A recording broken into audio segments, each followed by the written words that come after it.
मैंने अपनी बेटी के लिए फिलिपिनो मेड रखी उसको संभालने के लिए, जब वो छोटा था, क्योंकि मैं लाइव शो करती थी। मैंने कहा भाई ये चोर नहीं होती, तो मैं उस पर भरोसा करती रही। वो 2 साल रही घर में, बड़ा अच्छा मोहब्बत के साथ सबसे पेश आ रही, और हमें लगता ही नहीं था कितनी अच्छी।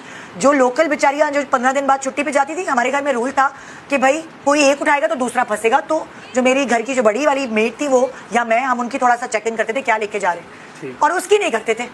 2 साल तक वो माशाल्लाह इकट्ठी करती गई, मोबाइल फोन, तो बाहर से जो शॉपिंग की हुई चीजें इकट्ठे करते का हमें पता ही नहीं चला।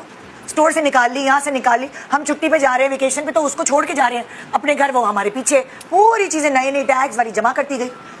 एक दिन इत्तेफाक से उसके 2 साल के कॉन्ट्रैक्ट खत्म होने में कोई 1 महीना रह गया था, तो उसने मुझे थोड़ा सा फील हुआ मेरे पर्स से यूरोज चोरी हुए। मैं बाहर जा रही थी तो मेरे 300 यूरो मेरी अम्मी ने दिए पर्स में रख के। रास्ते में गाड़ी में आते आते जब घर पहुंची, पर्स से गायब, और वो पर्स मैंने उसे पकड़ाया था कि मैं बच्चा गोद में लेकर बैठी हूँ, तुम मेरा पर्स पकड़ लो। वहां से मेरा माथा ठनका कि ओह ये तो चोर है। फिर एक दिन ये छुट्टी पे जा रही थी, मैंने कहा अच्छा छुट्टी पे जा रही है, मैंने अपनी लोकल मासी को किया, मैंने कहा चलो मैं भी तुम्हारे साथ तुम्हारे घर चलूंगी।